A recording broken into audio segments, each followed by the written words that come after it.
₹250 कोटी गोटे मंदिर तैयारी जो 25 एकर जगार महाप्रभु बसती ममता दीदी निजे माने पश्चिमबंग मुख्यमंत्री तार निजे तत्वावधान कर निजे समस्त जिन करें जाकि निश्चित भाव में जगन्नाथ दारू नवकल 2015 रखी मुझी महाप्रभु तैयारी करके बसैबी ये समस्त कथा जो कहते या किसी ना किसी जिन बारी होटा किसी डील है जगन्नाथ धाम कहवा जो लेखाला से प्रतिवाद कर धाम गोटे आम शुणी आ गए धाम कहीं ये जिनसा द्वितीय जिनसा माने माननीय मुख्यमंत्री से कहुई मु नवकल 2015 दारू मूर्ति आनी आम दारू माँ मूर्ति ये पूजा पाइबे ये सब जिनस से बंगाली चैनल कह एटा कौन गोटे एत गुड़ाक वाक्य शब्दतंत्र वाक्य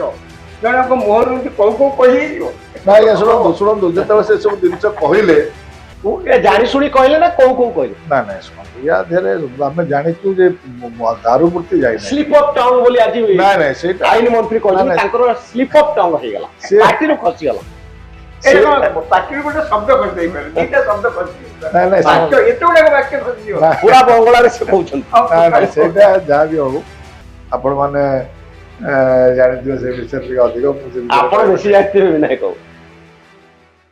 विनायक दास महापात्र पुरी रु आछंती वरिष्ठ सेवायत राजाराम बाबू मो सहित अछंती जेतबेले आज दिन सारा या को नै खबर चली गत किछि दिन हम चली तो विनायक आपण प्रश्न जे पुरी रो सेवायत मानकु लोक भावंती जगन्नाथंकर प्रतिनिधि आपण जने सेवायत आपण ये पूरा घटना जगु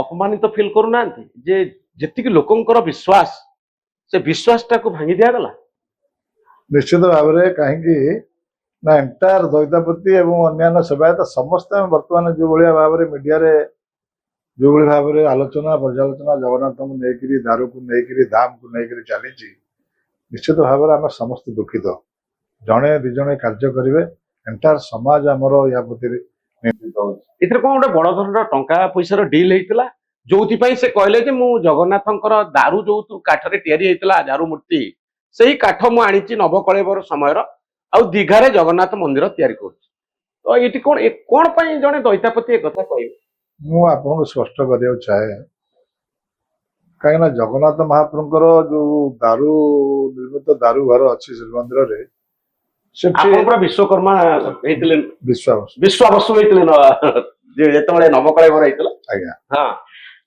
तेणुक आज्ञा दारू घरे जो दारू अच्छी जगन्नाथ पठाक सुभद्रा है भाया जो दीघा जो ठाकुर बस दारू से ना माने से भाया दारू ये नाला तेणुक सी जो दारू कहते संपूर्ण मिथ्या कथा शुणु कहबार बहुत गुरे अर्थ अच्छी जोटा आपण गणमाध्यम तो निजे भी जापे मुझे कौन अर्थ थी जड़े कहीं कहे नवकलेवर समय बड़का दारू रे जगन्नाथ मूर्ति तैयारी करी दीघा मंदिर रे मंदिर को आनी जो कारण कारण हूँ जो 250 कोटी गोटे मंदिर तैयारी जो 25 एकर जगार महाप्रभु बसती ममता दीदी निजे माने पश्चिमबंग मुख्यमंत्री तार निजे तत्वावधान कर निजे समस्त जिन करें जाकि निश्चित भाव में जगन्नाथ दारू नवकल 2015 रखी मुझी महाप्रभु तैयारी करके बसैबी ये समस्त कथा जो कहते या किसी ना किसी जिन बारी होटा किसी डील है माने मुझे कहीपरि ना कहीं से कौन तक डील कथाटा तो आम पाक आसबनी तेणु दी जन भितर कौन कथबार्ता कौन से दायित्व नहीं सी किंतु समस्त दायित्व भी आनी पूजा दायित्व आनी पूजार ब्राह्मण मान दायित्व नहीं रोषे करने ब्राह्मण मान आनी आमर 7-8 जन दैतापति भी सांगे आनी तेणुक ये ढांचाटा दीघार पड़ी आनी कहीं शुणु से सी जजमान एवं जजमान ये भितर कौन डील होता कौन होता कहीपरि ना कि व्यक्तिगत बेपार तार दैत्य निज या कौन संपर्क ना तो राजाराम बाबू आपंकर किसी क्वेश्चन था बिना कहूँ जहाँ मार्केट रे चर्चा होची ଯେ ମମତା ବାନାର୍ଜୀ ପ୍ରଥମେ କୁଆଡେ ଯେହେତୁ ସେ ଯଜମାନ ଏମାନଙ୍କର ତେଣୁ ତାଙ୍କୁ ପଚାରିଥିଲେ ଯେ ଏମିତି ଗୋଟେ ମନ୍ଦିର ଏଠି ତିଆରି କରିବାକୁ ତାଙ୍କର ଇଚ୍ଛା ଆଉ ସେଥିପାଇଁ କଣ କଣ କରାଯାଇପାରିବ ଯାହା ମାର୍କେଟରେ ଚର୍ଚ୍ଚା ହଉଛି ହଁ। ଯେ ଏମାନେ ଯେହେତୁ ତାଙ୍କ ସହିତ ତାଙ୍କର ପରିଚୟ ବହୁତ ଘନିଷ୍ଠ ବହୁତ ଦିନରୁ ଆପଣଙ୍କର ମନେ ଥିବ ନିର୍ବାଚନ ପୂର୍ବରୁ 24 ନିର୍ବାଚନ ନୁହେଁ 2019 ନିର୍ବାଚନ ପୂର୍ବରୁ ମମତା ବାନାର୍ଜୀ ଗୋଟେ ତାଙ୍କର ସେଠି ପୂଜା ବିରାଟ ହଁ। ପୂଜା ସେଠି ଜଗନୀ ବାବୁ ଯାଇଥିଲେ ଜଗନ୍ନାଥ ବାବୁ ସେଠିକି ଯାଇଥିଲେ ତେଣୁ ହଁ। ବହୁତ ସେତେବେଳେ ଟେଲିଭିଜନରେ ମଧ୍ୟ ପ୍ରଚାର ଜଗନୀ ବାବୁ କହିଥିଲେ ଇଲେକ୍ସନ ଜିତିବ। ହଁ ଜଗନ୍ନାଥ ବାବୁ କହିଥିଲେ ଇଲେକ୍ସନ ଜିତିବ ବୋଲି ଏଥର ଯେତେବେଳେ ମନ୍ଦିର କରିବାକୁ ଗଲେ ଇଏ ତାଙ୍କୁ ଯାହା ମାର୍କେଟରେ ଚର୍ଚ୍ଚା ହଉଛି ଗୋଟେ ଏଷ୍ଟିମେଟ ଦେଲେ ଯେ 5 ବର୍ଷରେ ହଁ। ଏତିକି ଟଙ୍କା ଖର୍ଚ୍ଚ ହବ ଏମିତି ଗୋଟେ ବଡ ଆମାଉଣ୍ଟର ଏଷ୍ଟିମେଟ ଦେଲେ ଏବଂ ସେ ତାଙ୍କୁ କୁଆଡେ କହିଲେ ମମତା ବାନାର୍ଜୀ ଯେ ଆପଣ ମତେ ଦାୟିତ୍ୱ ଦେଇକିରି ସବୁ କଥା ଭୁଲି ଯାଆନ୍ତୁ ହଁ। ଏତିକି ଟଙ୍କା 5 ବର୍ଷରେ ଖର୍ଚ୍ଚ ହବ କୌଣସି ନା କୌଣସି କାରଣରୁ ମମତା ବାନାର୍ଜୀ ବୋଧେ ଏଇ ପ୍ରସ୍ତାବରେ ଟିକେ ଅମଙ୍ଗ ହେଲେ ଯେ ଏତେ ଗୁଡାକ ଟଙ୍କା 5 ବର୍ଷରେ କଣ ହବ 5 ବର୍ଷ ପୁଣି କଣ ହବ କଣ ନାହିଁ ଇଲେକ୍ସନରେ କେତେବେଳେ କାହିଁକି ନା ସେ ତ ପ୍ରଥମେ ସେ ତ ହଉଛନ୍ତି ପଲିଟିସିଆନ ନା ତେଣୁ ଜଗନ୍ନାଥଙ୍କ ଭକ୍ତ ଭାବରେ ସେ ଯୋଉ ଗୋଟେ ମନ୍ଦିର ସେଠି ଉଦ୍ୟମ କରିଛନ୍ତି ଏଇଟାକୁ ଗୋଟେ କହିବାଟା ସତ୍ୟର ଅପଳାପ ହବ ସିଏ ଜଣେ ପଲିଟିସିଆନ ଏବଂ ତାଙ୍କର ପଲିଟିକ୍ସରେ ଏଥିରୁ କଣ ଫାଇଦା ମିଳିବ ଜଗନ୍ନାଥଙ୍କୁ ବହୁତ ସମୟରେ ଆପଣ ଦେଖିଥିବେ ବହୁତ ନେତା ସବୁ ମାନେ ରାଜନୈତିକ ଅସ୍ତ୍ର ଭାବରେ ମଧ୍ୟ ବ୍ୟବହାର କରୁଛନ୍ତି ସେ ଯାହା ହଉ ସେ ପର କଥା ବର୍ତ୍ତମାନ ଯାହା ଖବର ସେଠୁ ମିଳୁଛି ସିଏ ତ ରାଜି ହେଲେନି ଏଥିରେ କେବଳ ତାଙ୍କୁ ଅଳ୍ପ କିଛି ଦାୟିତ୍ୱ ଦେଲେ ଯାହା ଆପଣ କିଛି ସମୟ ଆଗରୁ କହୁଥିଲେ ଯେ ବ୍ରାହ୍ମଣ ମାନଙ୍କୁ ନେଇ ସେଠି ପହଞ୍ଚେଇବା ଅନ୍ୟାନ୍ୟ କାର୍ଯ୍ୟ କରିବା ଏଟା ରାମକୃଷ୍ଣ ଦାସ ମହାପାତ୍ର ନେଲେ ହଁ ନେଲେ ବୋଲି ବର୍ତ୍ତମାନ ଯାହା କିଛି ସମୟ ଆଗରୁ କହୁଥିଲେ ନାଇଁ ଭିଡିଓ ଅଛି ଆଉ ସେଥିରେ କିନ୍ତୁ ଯୋଉ ସବୁ ଯାକ କଣ୍ଟ୍ରାକ୍ଟ ତାଙ୍କ ହାତକୁ ଆସିବା କଥା ସେଇଟା 5 ବର୍ଷ ପାଇଁ ଯୋଉ ଆସିବା କଥା ସେଇଟା ଆସିଲା ନାହିଁ ଦ୍ୱିତୀୟ କଥା କଣ ହେଇଛି ତା ଭିତରେ ନା ବର୍ତ୍ତମାନ ଯାହା ଆଲୋଚନା ହଉଛି ଯେ ଜଗନ୍ନାଥଙ୍କର ସେଠିକାର ଜଗନ୍ନାଥ ମନ୍ଦିରର ଯୋଉ ଆମର ଯେମିତି ପୁରୀରେ ରୋଷଶାଳା ଅଛି ସେଠି ବି ତ ପୁଣି ପ୍ରସାଦ ପ୍ରସ୍ତୁତ ହବ ସେଇ କାର୍ଯ୍ୟ ବର୍ତ୍ତମାନ ଇସ୍କନକୁ କୁଆଡେ ଦିଆଯାଇଛି ଇସ୍କନକୁ ମଧ୍ୟ ମନ୍ଦିରର ବହୁତ ବଡ ବଡ ପରିଚାଳନା କାମ ସବୁ ତାଙ୍କୁ ମଧ୍ୟ କୁଆଡେ ଦିଆଯାଇଛି ବୋଲିକିରି ଯୋଉଟାରେ ଆମର ଯିଏ ଏଠୁ ପୁରୀରୁ ଯିଏ ଯାଇଥିଲେ ସେଠି ତାଙ୍କୁ ସେ କଣ୍ଟ୍ରାକ୍ଟଟା ପୁରା କଣ୍ଟ୍ରାକ୍ଟଟା ମିଳିଲାନି ଅଳ୍ପ କିଛି ମିଳିଲା ଯାହା ଆଲୋଚନା ବର୍ତ୍ତମାନ ହଉଛି ୟାରି ଭିତରେ ସିଏ ଏମିତି ଗୋଟେ ନିଜେ କହୁ କହୁ କହିଦିଅନ୍ତୁ ବା ଇଚ୍ଛା କରି କୁହନ୍ତୁ ବା କାହା ମନରେ ଗୋଟେ ଭ୍ରମ ସୃଷ୍ଟି କରିବା ପାଇଁ ତାଙ୍କ ବାବଦରେ ଏ କଥା କହିଥାନ୍ତୁ ସେ କହି ତ ଦେଇଛନ୍ତି ଆଉ କହିଦେଲା ପରେ ଏଇ ଅବସ୍ଥା ତାଙ୍କର ବର୍ତ୍ତମାନ ହେଇଛି ଯାହା ବିନାୟକଙ୍କ ପାଇଁ କଣ ପ୍ରଶ୍ନ ଅଛି ଦଇତାପତି ନିଯୋଗ ହଁ ଦଇତାପତି ନିଯୋଗ ବିନାୟକଙ୍କୁ ପ୍ରଶ୍ନ ସେ ଦେଖନ୍ତୁ ଆଜ୍ଞା ଆପଣଙ୍କର ସେବା ଯାଇକିରି ସେଠି ଯୋଉ ଷ୍ଟେଟମେଣ୍ଟ ଦେଇଛନ୍ତି ତାଦେହରୁ 2-3ଟା କଥା ଏକରେ ପୁରୀର ସବୁ ସେବାୟତଙ୍କର ସମ୍ମାନ କ୍ଷୁଣ୍ଣ ହେଇଛି ଆପଣଙ୍କ ଉପରେ ସାଧାରଣ ଲୋକଙ୍କର ଯୋଉ ଗୋଟେ ବିଶ୍ୱାସ ଥାଏ ଆପଣ ଜଗନ୍ନାଥଙ୍କର ସେବକ ଆପଣଙ୍କ ଉପରେ ଗୋଟେ ବିଶ୍ୱାସ ଥାଏ କେତେ ଘାତ ପ୍ରତିଘାତ ଭିତରେ ଲୋକ ସେଠି ମଧ୍ୟ ଜଗନ୍ନାଥ ମନ୍ଦିର ଯାଇକି ଦେଖନ୍ତି ଆପଣଙ୍କ ପ୍ରତିଶ୍ରୁତି କି ଆଧାର କରିକିରି ବର୍ତ୍ତମାନ ସମସ୍ତେ କହୁଛନ୍ତି ଯେ ପୁରୀର ଏ ସେବାୟତ ମାନେ ସେଠିକି ଯାଇକିରି ଏଭଳି କାମ କରିବାର ଆବଶ୍ୟକତା କଣ ଥିଲା ତାଙ୍କୁ କିଏ ଅନୁମତି ଦେଇଥିଲା ଏବଂ କିଛି ଦିନ ଆଗରୁ ବିନାୟକ ବାବୁ ଜାଣିଥିବେ ଯେ ପୁରୀର ସେବାୟତ ମାନେ ସେବାୟତ ନିଯୋଗତା ବୋଧେ ସମସ୍ତଙ୍କୁ ଚିଠିରେ ଜଣେଇଥିଲେ ଯେ ସେଠିକି କେହି ଯିବନି କାହିଁକି ନା ଯୋଉ ମନ୍ଦିର ସେଠି ମମତା ବାନାର୍ଜୀ କରୁଛନ୍ତି ସିଏ ପୁରୀର କୌଣସି ସାହାଯ୍ୟ ନେଇନାହାନ୍ତି କୁଆଡେ ବ୍ୟକ୍ତିଗତ ଭାବରେ କାହାର କାହାର ନେଇଥାଇ ପାରନ୍ତି କିନ୍ତୁ ପୁରୀର ସମସ୍ତଙ୍କର ଯେମିତି ଗୋଟେ ସାହାଯ୍ୟ ନବା କଥା ଗଜପତି ମହାରାଜ ଗୋଟେ ପରାମର୍ଶ ସାହାଯ୍ୟ ମାନେ ପରାମର୍ଶ ସେଟା ବିନାୟକ ବାବୁ କହିବେ ସେଟା ବିନାୟକ ବାବୁ ଜାଣିଥିବେ ତାପରେ ତ ଆପଣଙ୍କ ଖବର ଆସିଥିଲା କି ନାଇଁ ଏମିତି ଗୋଟେ ଦିଘାରେ ହଉଛି ମନ୍ଦିର ଆମକୁ ସହଯୋଗ କରନ୍ତୁ ଆଉ ବ୍ୟାନ୍ ହେଇଥିଲା କି କେହି ଯିବା ଉଚିତ ଶୁଣନ୍ତୁ ପ୍ରଥମ କଥା ହେଲା ଜଗନ୍ନାଥ ମନ୍ଦିର ସାରା ଭାରତ ବର୍ଷରେ ଏବଂ ଭାରତ ବାହାରେ ହଉଛି ନିର୍ମାଣ ହଉଛି ନାଇଁ ଦିଘାରେ ଆପଣଙ୍କୁ ଆସିଥିଲା ମୁଁ ଦୀର୍ଘ କଥା କହୁଛି ଟିକେ ମୋ କଥାଟା ଶୁଣନ୍ତୁ ଭାରତ ବର୍ଷରେ ବି ହଉଛି ଯୋଉ ଜାଗାରେ ଜଗନ୍ନାଥ ମନ୍ଦିର ସବୁ ପ୍ରତିଷ୍ଠା ହଉଛି ସେଠି ସମସ୍ତ ପୁରୀର ବ୍ରାହ୍ମଣ ମାନଙ୍କୁ କେତେବେଳେ ଡକା ହଉଛି କେତେବେଳେ ସେବାୟତ ମାନଙ୍କୁ କେତେବେଳେ ଗଜପତି ମହାରାଜ ବି ଯାଉଛନ୍ତି କେତେବେଳେ ଶଙ୍କରାଚାର୍ଯ୍ୟ ବି ବିଭିନ୍ନ ଜାଗାକୁ ଯାଉଛନ୍ତି ତେଣୁକରି ଗୋଟେ ଜାଗାକୁ ଯିବାଟା ଦୋଷାବହ ନୁହେଁ କିନ୍ତୁ ମମତା ବାନାର୍ଜୀ ଗୋଟେ ଏଡେ ବଡ ଜିନିଷ କରି ମନ୍ଦିରଟେ କଲେ ଏବଂ ଏଠି ଏତେ ପଇସା ଖର୍ଚ୍ଚ କଲେ ସେଠିକି ସମସ୍ତଙ୍କୁ ଡାକିବେ କଣ କରିବେ ସେଇଟା ତାଙ୍କ ଉପରେ ନିର୍ଭର। ତେଣୁକରି ତାଙ୍କର ଯୋଉମାନେ ଏଠି ପଣ୍ଡା ଥିଲେ ସେ ତାଙ୍କ ପଣ୍ଡାଙ୍କ ସହଯୋଗ ନେଲେ, ସେମାନେ ତାଙ୍କୁ ଡାକିକି ନେଇଛନ୍ତି। ତେଣୁକରି କଥା ହଉଛି ନାଇଁ, ବ୍ୟକ୍ତିଗତ ସହଯୋଗ ନେବା ଅଲଗା କଥା, କିନ୍ତୁ ସାମଗ୍ରିକ ଭାବେ ନାଇଁ, ମୁଁ ସେଇଠି ଆପଣଙ୍କୁ ଟିକେ କହୁଛି ପରା, ମୁଁ ସେଠି ଯୋଡିଏ ଜିନିଷ ତାଙ୍କର ଭୁଲ ରହିଛି। ଯୋଉମାନଙ୍କୁ ଡାକିକି ନେଇଥିଲେ ଏହାର ଦଇତାପତି ନିଯୋଗ ସମ୍ପୃକ୍ତ ନାହିଁ। ସେ ଆପଣଙ୍କ ତାଙ୍କ- ନିଜକୁ ଖବର ଦିଏ ନାଇଁ ନାଇଁ, କୌଣସି ଖବର ନାହିଁ କି ଆମ ନିଯୋଗର 200 ଲୋକ, ସେମାନେ ଆମ 7-8 ଜଣ ସେମାନେ ଯାଇଥିଲେ, ଆମର ସେଥିରେ ନିଯୋଗର କୌଣସି ସମ୍ପର୍କ ନାହିଁ। ଗୋଟିଏ ଜିନିଷ ହଉଛି ଜଗନ୍ନାଥ ଧାମ କହିବା, ଯେତେବେଳେ ସେଠି ଲେଖା ହେଲା ତାଙ୍କର ସେଠି ପ୍ରତିବାଦ କରିବାର ଥିଲା। ଧାମ ଗୋଟେ ଆମେ ଶୁଣିଛୁ, ଆଉ ଗୋଟେ ଧାମ କାହିଁ ଏଠି, ଏଇ ଜିନିଷଟା ଥିଲା। ଦ୍ୱିତୀୟ ଜିନିଷଟା ହେଲା ମାନେ ମାନ୍ୟବର ମୁଖ୍ୟମନ୍ତ୍ରୀ ସେଠି କୁହାଯାଇଛି ତାକୁ ଯେ ମୁଁ ନବକଳେବର 2015ର ଦାରୁ ମୂର୍ତ୍ତିରେ ଆଣିଛି, ଆମେ ଦାରୁ ମା ମୂର୍ତ୍ତି ଏଠି ପୂଜା ପାଇବେ। ଏସବୁ ଜିନିଷ ସେ ବଙ୍ଗାଳୀ ଚ୍ୟାନେଲରେ ଆଜ୍ଞା କୁହନ୍ତୁ, ଏଇଟା କଣ ଗୋଟେ ଏତେ ଗୁଡାକ ଏମିତି ବାକ୍ୟ ଶବ୍ଦ ବାକ୍ୟ ଜଣଙ୍କ ମୁହଁରୁ ଏମିତି କୋଉ କୋଉ କହିହେଇଯିବ?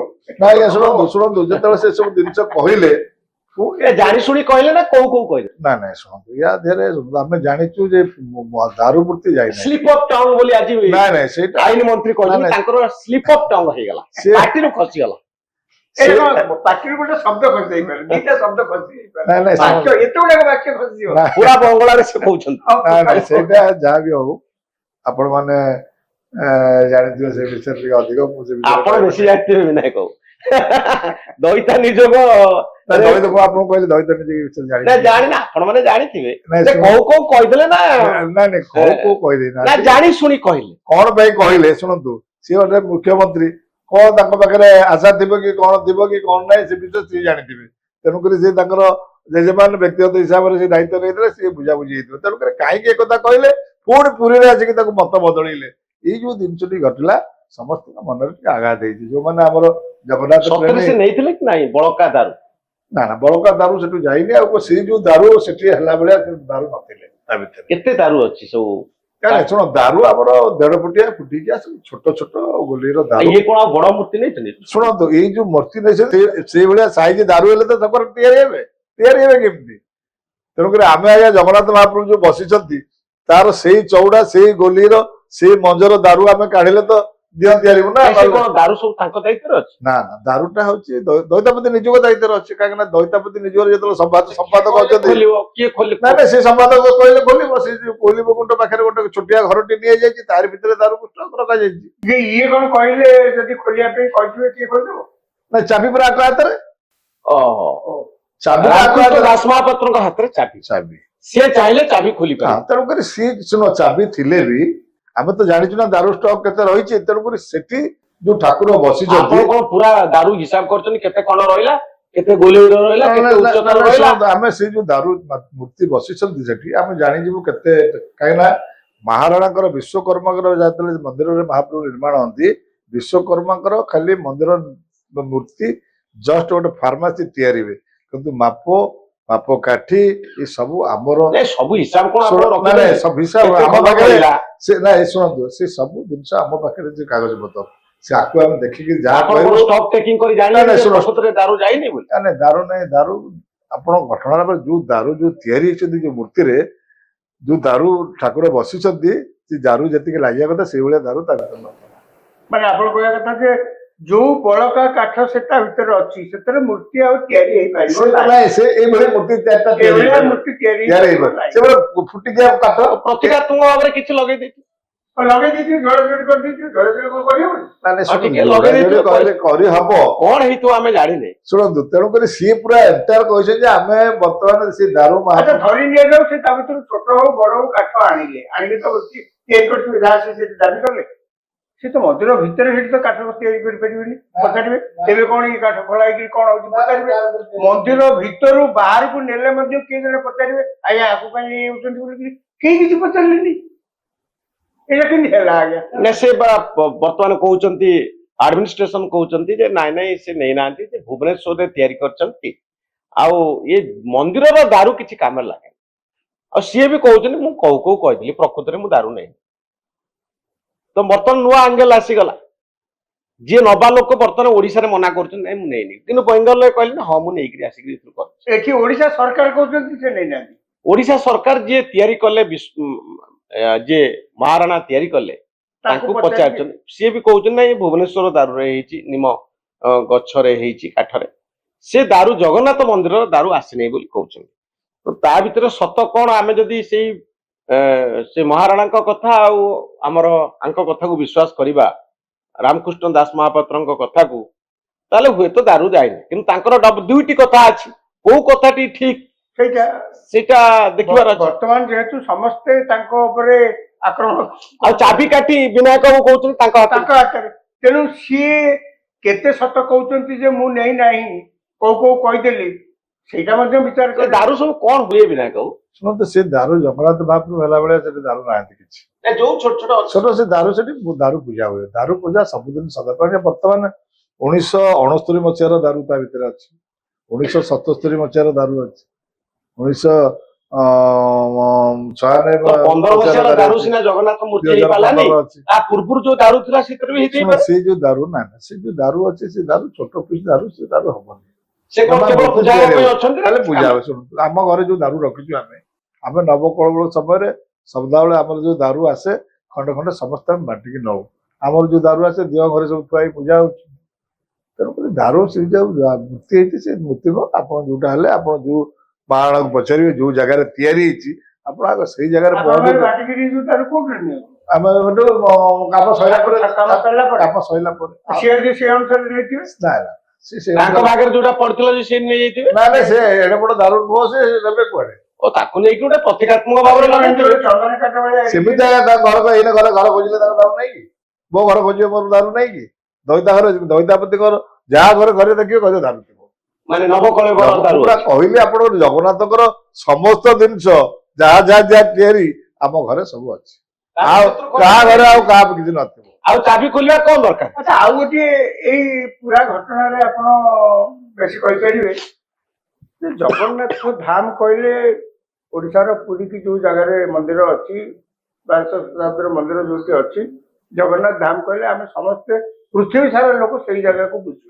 ଯଦିଓ ସାରା ପୃଥିବୀରେ ବହୁତ ଜାଗାରେ ଜଗନ୍ନାଥ ମନ୍ଦିର ହେଇଛି। ଆଚ୍ଛା, ବର୍ତ୍ତମାନ ସେ ଧାମ ଶବ୍ଦ ସେଠି ଲଗେଇ ଏବଂ ଆପଣଙ୍କର ଯିଏ ଏଠୁ ପୁରୀରୁ ଯାଇଥିଲେ ସିଏ ଚୁପଚାପ ରହିଲେ, ସେଠି କିଛି କହିଲେନି, ପାଟି ଖୋଲି ଘଟଣାସ୍ଥଳରେ। ୟା ଦ୍ୱାରା ଗୋଟେ ପୁରୀର ମାହାତ୍ମ୍ୟ, ପୁରୀର ପ୍ରତିଷ୍ଠା ଆନ୍ତର୍ଜାତିକ କ୍ଷେତ୍ରରେ ଗୋଟେ ନଷ୍ଟ ହଉନି? ନିଶ୍ଚିତ ଭାବରେ ଧାମ ହେଇପାରିବ କି ନାହିଁ? ଧାମ ହେଇପାରିବ। ଶୁଣ, ଧାମ ତ 4ଟି, ପୁଣି ଆମେ ଧାମ ଏଇନା କଣ ଧାମ ହେଇନି? ଗୋଟେ ବୃନ୍ଦାବନ ଧାମ ହେଇଛି।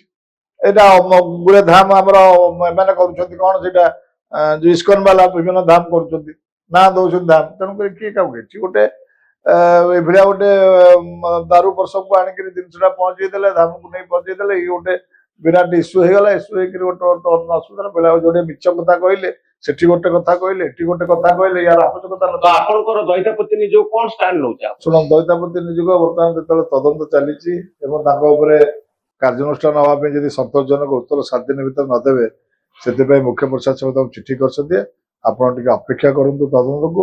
ତେଣୁକରି 7 ଦିନ ପରେ ଆମେ ଦେଖିବା କଣ ପ୍ରକୃତରେ ହଉଛି। ତେଣୁକରି ଦଇତାପତି ନିଯୋଗ ତରଫରୁ ନିଶ୍ଚିତ ଭାବରେ ଏହା ଭିତରେ ମିଟିଂ ସଭା ଡକା ହବ। ଡକା ହେଇକିରି ସମସ୍ତ ବିଷୟରେ ଆଲୋଚନା ହବ। କଣ ପାଇଁ ଦଇତାପତି ନିଯୋଗକୁ ୟା ଦ୍ୱାରା ସମସ୍ତେ ଦାୟୀ କଲେ, ଏଣ୍ଟାର ସେବାୟତ ସମାଜ କଣ ପାଇଁ ନିନ୍ଦିତ ହେଲା, କାହିଁକି କାର୍ଯ୍ୟ କରାଗଲା, ଯଦି ବି କାର୍ଯ୍ୟ ହେଇଥିଲା ତମେ କାହିଁକି ନିଯୋଗ ସମ୍ପାଦକ ହେଲେ ବି ତମେ ସମସ୍ତଙ୍କ ନଜରକୁ କାହିଁକି ଆଇଲନି, ସମସ୍ତ ବିଷୟରେ ୟା ଭିତରେ ଆପଣ ମୁଖ୍ୟମନ୍ତ୍ରୀ ମମତା ବାନାର୍ଜୀଙ୍କର ଗୋଟେ ଏକ୍ସରେ ଆଜି ଆସିଛି, ତାକୁ ଦେଖିଥିବେ କି ନାହିଁ ମୁଁ ଜାଣିନି। ସିଏ ତା ଦେହରେ ଲେଖିଛନ୍ତି, ତାଙ୍କ ପ୍ରଥମ ବାକ୍ୟ ହେଲା ଦେ ଆର୍ ବଦର୍ଡ। ଦେ କାହାକୁ କହୁଛନ୍ତି ମୁଁ ଜାଣିନି, ସେମାନେ, ତାର ଓଡିଆ ହଉଛି ସେମାନେ ଚିନ୍ତିତ। ହଁ, ସେମାନେ ଚିନ୍ତିତ। ପ୍ରଥମ ବାକ୍ୟ ହଉଛି ସେମାନେ ଚିନ୍ତିତ, ଦୀଘାରେ ଆମେ ଜଗନ୍ନାଥ ମନ୍ଦିର କଲୁ ବୋଲି। ଏଇଟା କଣ ସତ କଥା? ମୁଁ ତ ଜାଣିବାରେ ତ ପୁରୀ ଲୋକ କଣ ସବୁ ଚିନ୍ତିତ, ସେବାୟତ ମାନେ ଚିନ୍ତିତ? ନାଇଁ ଶୁଣନ୍ତୁ, ସେଇଟା ଯୋଉ ସେ ଲେଖିଛନ୍ତି ସେଇଟା ଠିକ ନୁହେଁ। ସାରା ଭାରତ ବର୍ଷରେ ଜଗନ୍ନାଥଙ୍କ ମନ୍ଦିର ଚାରିଆଡେ ହେଇଛି, ଚାରିଆଡେ ଭାରତ ବାହାରେ ରଥଯାତ୍ରା ହଉଛି। ଏହା ବଲେ ଆମର ଚିନ୍ତିତ ହବା କଣ ଦରକାର ଅଛି? ଖାଲି ସେତିକି ନୁହେଁ, ସେ ଆହୁରି କହିଛନ୍ତି ଯେ ମୁଁ କୁଆଡେ ନିମ କାଠ ଚୋରେଇକିରି ଆଣିଛି ବୋଲି ମୋ ନାଁର ଅଭିଯୋଗ। ଏଇଟାକୁ ଶୁଣ, ଏଇଟା ଗୋଟେ ରାଜନୈତିକକରଣ ହେଇଛି। ତାଙ୍କର ବିଜେପିର ଜଣେ ଅଧ୍ୟକ୍ଷ ସେଠି ଚୋରେଇକିରି କାଠ ଆଣିକିରି କହିଛନ୍ତି।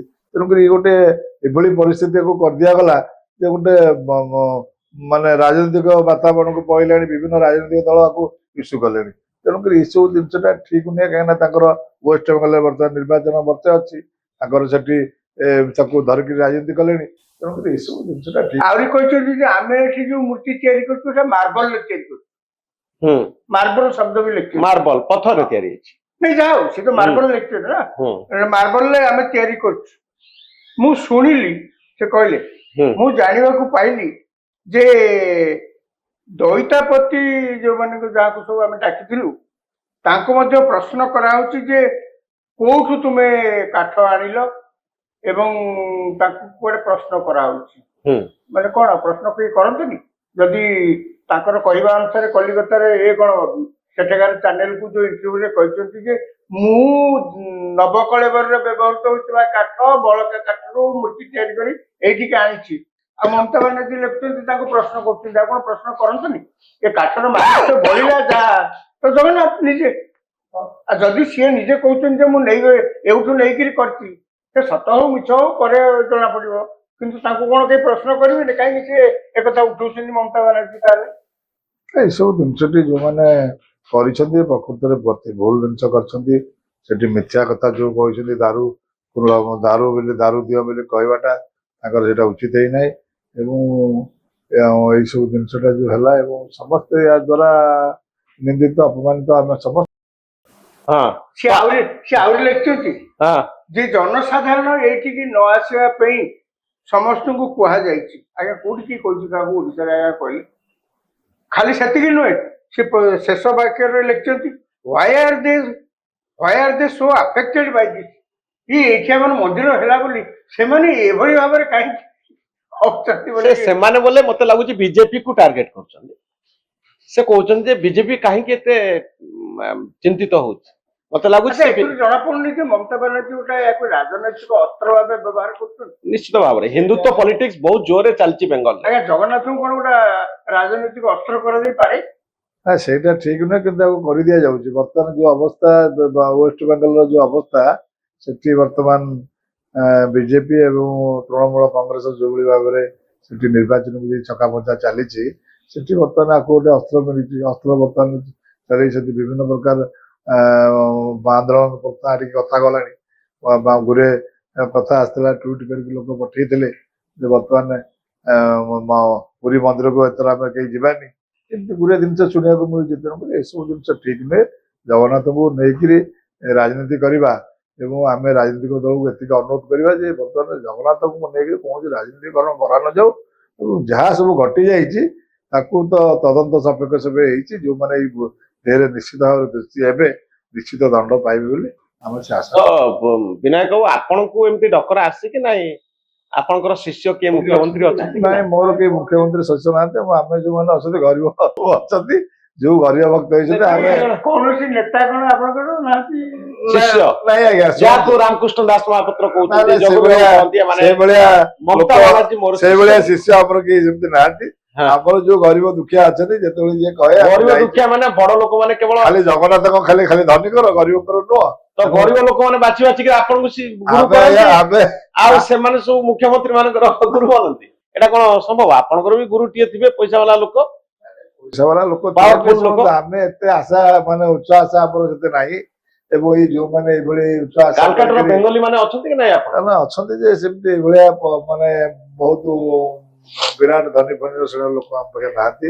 ପଇସା ଲୋକ ଅଛନ୍ତି କିଛି କି ନାଇଁ, ଯାହା ବି ଅଛନ୍ତି ଆମେ ଲୋକଙ୍କୁ ଏଇଭଳି ଭାବରେ ଠକିବା ମନୋବୃତ୍ତି ଆମର ନୁହଁ। ଜଗନ୍ନାଥଙ୍କୁ ଗୋଟେ ନବ ପୂଜା କରିବ, ତାପରେ ଯିବା ଆମେ ତାକୁ ବସେଇବା, ପୂଜା କରି ଆସିବା, ସେ ଜଗନ୍ନାଥ ନାଁକୁ ଠକିବା, ମିଥ୍ୟା କଥା କହିବା, ଏସବୁ ଜିନିଷ ଆମ ଦ୍ୱାରା ହବ। ଆଚ୍ଛା, ଦୀଘା ଜଗନ୍ନାଥ ମନ୍ଦିର ଉଦ୍ଘାଟନ ହଉ ହଉ ଯୋଉ ପ୍ରକାର କଣ୍ଟ୍ରୋଭର୍ସି ସୃଷ୍ଟି ହେଇଛି, ୟା ଭିତରେ ଆପଣ ଭାବୁନାହାନ୍ତି ଯେ ପ୍ରତିବର୍ଷ ଯୋଉ ହଜାର ହଜାର ସଂଖ୍ୟାରେ ପଶ୍ଚିମବଙ୍ଗରୁ ବେଙ୍ଗଲୀ ମାନେ ଆସନ୍ତି ଏଠି ଜଗନ୍ନାଥ ଦର୍ଶନ କରିବା ପାଇଁ, ସେମାନଙ୍କ ମନରେ କୋଉଠି ନା କୋଉଠି ପ୍ରଶ୍ନ ଉଠିବା ସ୍ୱାଭାବିକ ଯେ ଆମର କଣ ଜଗନ୍ନାଥଙ୍କୁ ଦେଖିବା କଥା, ଏ ଝଗଡା ଭିତରେ ପଶିବାର ଆମର କଣ ଅଛି, ଛାଡ ସେ ପୁରୀ ନଗଲେ ନାହିଁ।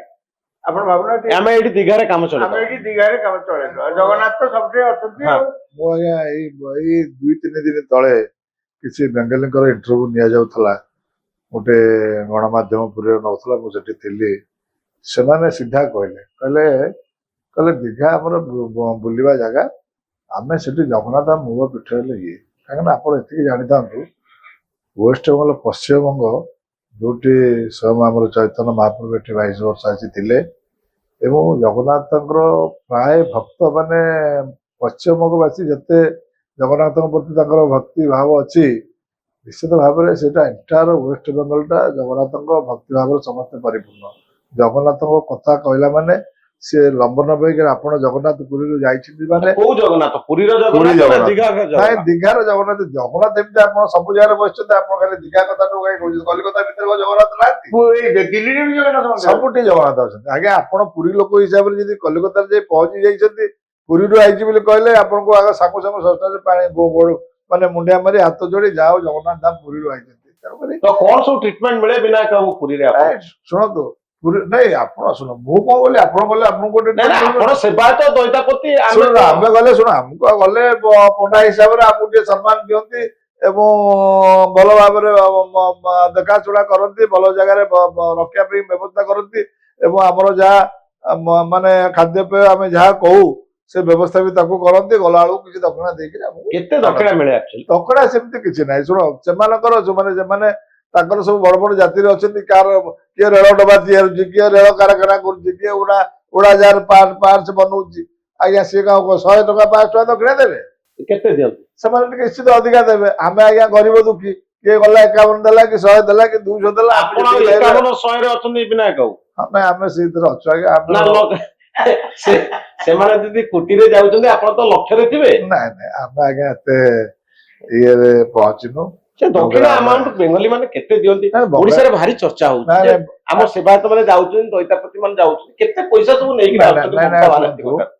ମମତା ବାନାର୍ଜୀ ପାଖକୁ ସେ ଯାହାକୁ ଦେବେ ତାଙ୍କ ପଣ୍ଡାକୁ ଦେବେ ନା ସେ ସବୁଦିନ କିଏ ଦେବେ ଯାହା ହଉ ସେ ତ ପୁରୀ ପଣ୍ଡା ନା ନାଇଁ ସେ ପୁରୀ କେତେ ନଉଛି? ପୁରୀ ନାଇଁ ସିଏ ଯୋଉମାନେ ତାଙ୍କର ପଣ୍ଡା ସେମାନଙ୍କୁ ସେ ଦେବେ ନା ଆଉ ସମସ୍ତଙ୍କୁ ଦେବାର ନାହିଁ ତାଙ୍କର ସେ ରାମକୃଷ୍ଣ ବାବୁ କି ଜଗୁନି ବାବୁ ଏମାନଙ୍କୁ ସେ ଦେବେ ନା ସମସ୍ତଙ୍କୁ କାହିଁ ଦେବେ ତ କେତେ ଆମାଉଣ୍ଟ ହେଇଥିବ ବୋଲି ଅନୁମାନ କରା? ନାଇଁ ଶୁଣନ୍ତୁ ସେମିତି କିଛି ଆମାଉଣ୍ଟ ସେମିତି କହିହବନି ସେମାନେ ଜଗନ୍ନାଥ ମନ୍ଦିରକୁ ଆଇଲେ ଦର୍ଶନ କଲେ ତାଙ୍କର ଖୁସି ହେଲା ଯାହା ଦେଇକିରି ଯାଇଥିବେ ସେମାନେ ସେଗୁଡା ଏଇ କହନ୍ତିନି ଯୋଉ ବଡ ବଡ କାମ ଦାନ ଯେ ଦକ୍ଷିଣା ଯାଇ ସେଠି ଯଜ୍ଞ ଶୁଣନ୍ତୁ କରୁଛନ୍ତି ଦାନ ଇଏ ଶୁଣନ୍ତୁ କରୁଛନ୍ତି। ଆପଣ ଦାନ ଦିଅନ୍ତି ଆପଣ କହିବେ ମୁଁ କେତେ ଦାନ ଦେଲି ଆଚ୍ଛା ଏଇ ମୁଁ ଯୋଉ ଆପଣ ଦାନ ନେଲି ମୁଁ କହିବି ଆପଣ କେତେ ଦେଲେ ଆଚ୍ଛା ଏଇ ଯୋଉ କଥାଟା ଦାନ ଦକ୍ଷିଣା ଦାନ ଦକ୍ଷିଣା କୁହାହେବନି ଏଇ ଯୋଉ କଥାଟା ଚାରିଆଡେ ଆଲୋଚନା ହଉଛି ଆପଣ ବି ଶୁଣିଥିବେ କି ଏଇ ପ୍ରସ୍ତାବ ଦେଇଥିଲେ ଆମକୁ 5 ବର୍ଷ ପାଇଁ ଏଇଟା ପୁରା ଦାୟିତ୍ୱ ଦେଇ ଦିଅନ୍ତୁ ଆମେ ବୁଝାବୁଝି କରିବୁ ମମତା ବାନାର୍ଜୀ ରାଜି ଆପଣ ଶୁଣିଛନ୍ତି ନା ନାଇଁ? ନା ମୁଁ ଏ ବିଷୟରେ କହିପାରିବି ମୁଁ ଜାଣିନି ଏ ବିଷୟରେ ପୁରା କଣ୍ଟ୍ରାକ୍ଟ ନାଇଁ ମୋର ନାଇଁ ମୁଁ ସେ ବିଷୟରେ ଆମକୁ full ମୁଁ contract ଜାଣିଛି ଦେଇଦିଅନ୍ତୁ। ସେମାନଙ୍କର ତାଙ୍କର ସମ୍ପର୍କ ଥିଲା ସିଏ ବି ଏତିକି ଶୁଣିଛି ଯେ ସିଏ କହିଲେ ଯେ ପଥର ମୂର୍ତ୍ତି ହେଲେ ଆମେ ତା ଭିତରେ ଆମେ ଦାରୁ ମୂର୍ତ୍ତି ବସିଲେ ଆମେ ଯିବୁ ନହେଲେ ପଥର ମୂର୍ତ୍ତିରେ ଆମେ ସହଯୋଗ କରିବୁନି ଏଇଟା ଥିଲା ଜଗୁନି ବାବୁଙ୍କର ହେଲା ସେମାନେ ଗଲେ ସେମାନେ ସିଏ ଗଲେନି ପୁଣି ଆମର ତାଙ୍କର ଆଉ ଜଣେ ଭାଇ ଗଲେ ଜଗୁନି ବାବୁ ଯାଇପାରିଲେନି ଟିକି ବାବୁ ଗଲେ ଜଗନ୍ନାଥ ବାବୁ କାହିଁ ଯାଇପାରିଲେନି? ସେ କହିଲେ ନାଇଁ ପଥର ମୂର୍ତ୍ତି ହେଲେ ମୁଁ ବସିବି ଆପଣଙ୍କ ଆଡୁ କିଛି ଆସୁନି ବିନାୟକ ବାବୁ? ନାଇଁ ନାଇଁ ମୋ ଆଡକୁ ଶୁଣ ଆମେ ତ ବିଶ୍ଵ ବସୁଙ୍କ ଆଡୁ କିଛି କେହି ନାଇଁ, ନାଇଁ, ଚାହୁଁନାହାନ୍ତି? ଆମେ ଶୁଣନ୍ତୁ ଆମେ ନାଇଁ ନାଇଁ ଆମ ଆଡୁ ଆସିବାର ନାହିଁ ଆମେ ବି ଯାଉଛୁ ଯୋଉ ଛୋଟିଆ ମୋଟିଆ ଜାଗାକୁ ଯାଉ ହଁ। ଯେମିତି ଯାହା କରିକିରି ଆସିବା ଆପଣ କଥା ବି କାଲକାଟାରେ ଶିଷ୍ୟ ରଖିଛନ୍ତି? ଅଛନ୍ତି ଆମର କିଛି ଲୋକ ଯେ କିନ୍ତୁ ଆମେ ସେଇଭଳି ଭାବରେ କାହାକୁ ଡିମାଣ୍ଡ କରିବା ତମେ ଏତିକି ପଇସା ଦିଅ ଯେତିକି ପଇସା ଦିଅ ଯିଏ ଯାହା ଆଇଲା ଦର୍ଶନ କଲା ଯାହା ଖୁସିରେ ଦେଲା ଆମେ ତାକୁ ଗ୍ରହଣ କରୁ ବିନାୟକ କିନ୍ତୁ ବାବୁ ସେଠି କଣ ଲୋକଙ୍କର ବହୁତ ଆଶା ଥାଏ ଯେ ମୋର ଏଇଟା ହେଇଯାଉ ଜଗନ୍ନାଥଙ୍କ ଦୟାରୁ ସେମାନେ ଭାବନ୍ତି ଦଇତାପତି ମାନେ ହଉଛନ୍ତି ମାଧ୍ୟମ କାହାର ପୁଅ ଝିଅ ବ୍ୟବସାୟ ଏଇ କଣ୍ଟେକ୍ସଟରେ ସେମାନେ ମାନେ ଶୁଣନ୍ତୁ ସେଟା ଗୋଟେ ଭକ୍ତି ଭାବର କଥା ତେଣୁକରି ଜଗନ୍ନାଥ ମହାପ୍ରଭୁଙ୍କ ପାଖରେ ସେମାନେ ଯେତେବେଳେ ଆସିଛନ୍ତି ତାଙ୍କର ଦୁଃଖ ଜଣେଇବା ପାଇଁ ସେ ପଣ୍ଡାଙ୍କୁ କୁହନ୍ତି ମୋର ଆଜ୍ଞା ଏହା ଅସୁବିଧା କି ସେ ଅସୁବିଧା କେତେ କାଂଶରେ ଆମେ ଯାହା ଯେମିତି କୁହେ ତୋର ହେଇଯିବ ଯା ମହାପ୍ରଭୁଙ୍କୁ ଦୁଃଖ ଜଣେଇ ଦେଇ ଯା ସବୁ ହବ ତେଣୁକରି ତାର ହେଇଯାଏ ସିଏ ଆଇଲା ପରେ ନିଶ୍ଚିତ ଭାବରେ ପଣ୍ଡାକୁ ଖୁସି ହେଇକି ଆପଣ ଯେବେ କହନ୍ତି ହେଇଯାଏ ନାଇଁ ନାଇଁ ନିଶ୍ଚିତ ଆଜ୍ଞା ଆଜ୍ଞା ସେଇଟା ହବ ଆମେ ତ ଯାହା ଚିନ୍ତା କରୁଛୁ ଭାବୁଛୁ ଆମର ହେଇଛି ଆଉ ସିଏ ଆଜ୍ଞା କଣ ସବୁ ଭାବିଛନ୍ତି ହେଇଯାଇଛି? ନାଇଁ ଶୁଣନ୍ତୁ ମୁଁ ମୋ ଜୀବନରେ ଆମେ ଯେତେବେଳେ ଯେତେ ଦୁଃଖରେ ପଡିଛୁ ମହାପ୍ରଭୁ ଯେତେବେଳେ ଯାହା କହିଛୁ ଆମେ ପାଇଛୁ ଆଜ୍ଞା କିନ୍ତୁ ଆମ ସକ୍ଷକୁ ନେଇକି ଆଉ ୟା ବୋଲି କଣ ମୁଁ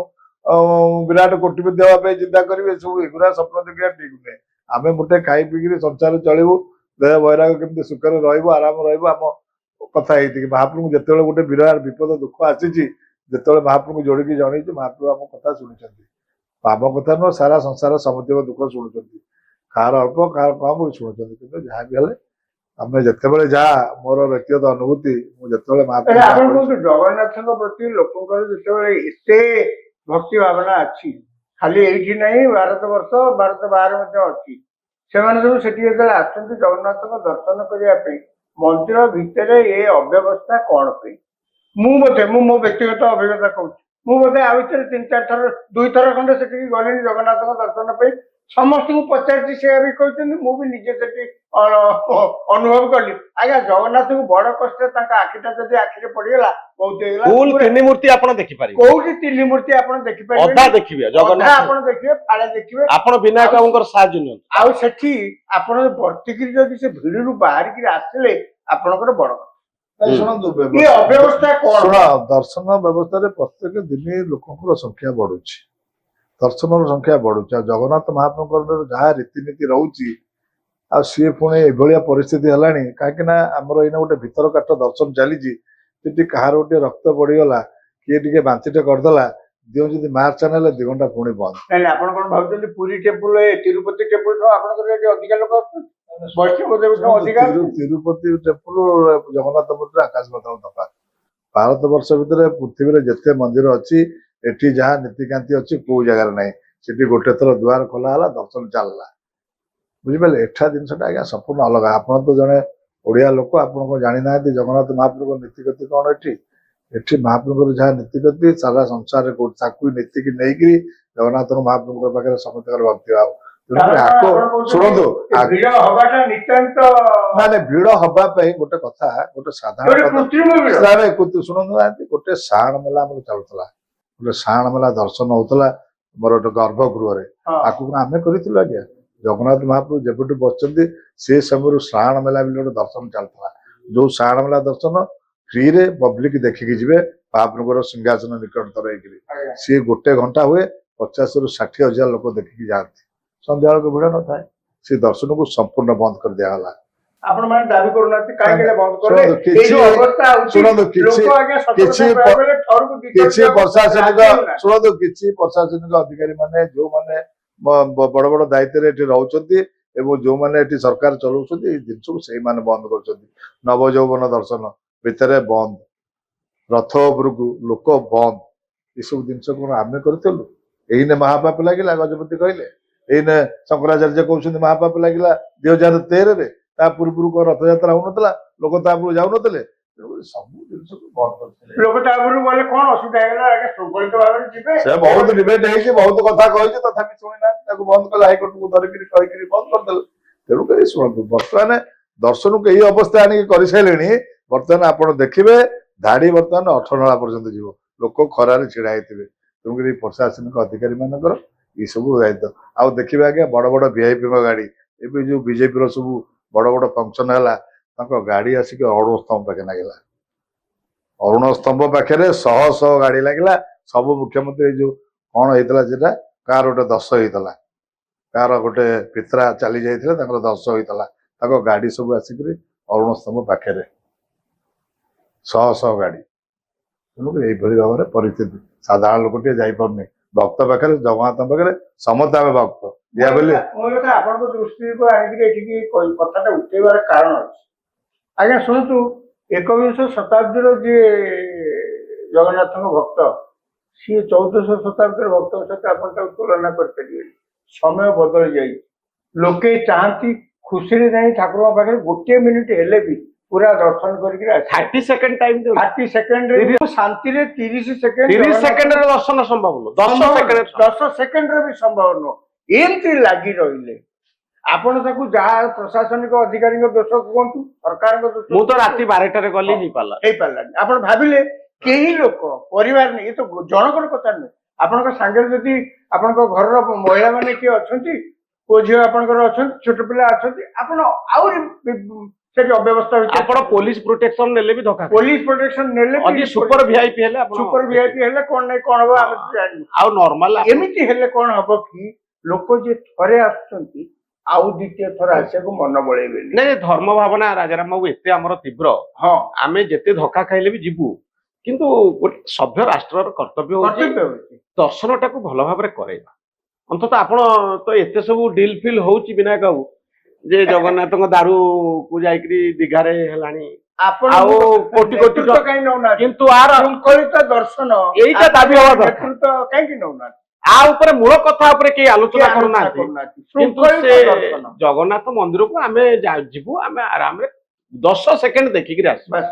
ଏଇଟା କଣ ଗୋଟେ ସାଧାରଣ କଥାଟେ ହେଇପାରିବନି ମୁଁ ଆଜ୍ଞା ମୀନାକ୍ଷୀ ଟେମ୍ପୁଲ ତାମିଲନାଡୁରେ ଯାଇଛି ଆଜ୍ଞା ସେଠି 5 କିଲୋମିଟର ଲମ୍ବର ଧାଡ଼ିରେ ମୁଁ ଛିଡା ହେଇଥିଲି ମତେ 6 ଘଣ୍ଟା ଲାଗିଲା ସେଠି ପହଞ୍ଚିବା ପାଇଁ ଠାକୁରଙ୍କ ପାଖରେ 10 ସେକେଣ୍ଡ ଆପଣ ତ 10 ରୁ 11 ସେକେଣ୍ଡ ଛିଡା ହେଇପାରିବେନି ସେତିକିରେ ଲୋକ ମଧ୍ୟ ଖୁସିରେ ଆସିଲେ ଏଠି ତ 10 ସେକେଣ୍ଡ କେହି କହୁନାହାନ୍ତି ଆମେ ଘଣ୍ଟେ କାଳ ଛିଡା ହେଇ ସେଠି ଯଜ୍ଞ କରିବୁ ବୋଲିକି ବୈଷ୍ଣୋ ଦେବୀକୁ ଚାଲି ଚାଲି ଚାଲି ଚାଲି ଲୋକ ଯାଉଛନ୍ତି ଘଣ୍ଟା ଘଣ୍ଟା ଧରି ମୁଁ ନିଜେ ଆଜ୍ଞା ଚାଲି ଚାଲିକି ଯାଇଛି ସେଇ ଦର୍ଶନ କଲେ ପଳେଇ ଆସିବ କିନ୍ତୁ ହଜାର ହଜାର ଲୋକ ଯାଉଛନ୍ତି ଦର୍ଶନ କରିକି ଆସୁଛନ୍ତି ସେଇଠି କାହାର ପୁରୀ ମନ୍ଦିରରେ ଦର୍ଶନ କରିବାଟା ଏତେ କଷ୍ଟ ଦର୍ଶନ କାହିଁକି କରିବାଟା ଏତେ କଷ୍ଟ ଏଇଟା ଗୋଟେ ବଡ ପ୍ରଶ୍ନ ଏଇଟା ମୌଳିକ ପ୍ରଶ୍ନ ଯେହେତୁ ଦାରୁ ଭିତରକୁ ଆମେ ପଶି ଯାଉଛୁ ହଁ ଗୋଟେ ଚମକେଇଲା ଭଳିଆ ଗୋଟେ ପ୍ରସଙ୍ଗ ଆସିଲେ ଆମକୁ ଭଲ ଲାଗେ କିନ୍ତୁ ଆ ଉପରେ ବେଶୀ ବିତର୍କ ହବା ଦରକାର ଆପଣ ଏଥିରେ ଏକମତ ବିନାୟକ ନିଶ୍ଚିତ ଭାବରେ ମୁଁ ତ ଭାବୁଛି ଆପଣ ଜଣେ ଦର୍ଶନ- ବରିଷ୍ଠ ସେବାୟତ ଭାବରେ ଆପଣ ନେତୃତ୍ୱ ନିଅନ୍ତୁ ନା ୟାର ଆମେ ବାରମ୍ବାର ଏଇ ବିଷୟରେ ଜିଲ୍ଲା ପ୍ରଶାସନକୁ ନଜରକୁ ଆଣିଛୁ ଯେତେବେଳେ ବଡ ବଡ ମିଟିଂ ହଉଛି ଏ ବିଷୟ ପଡୁଛି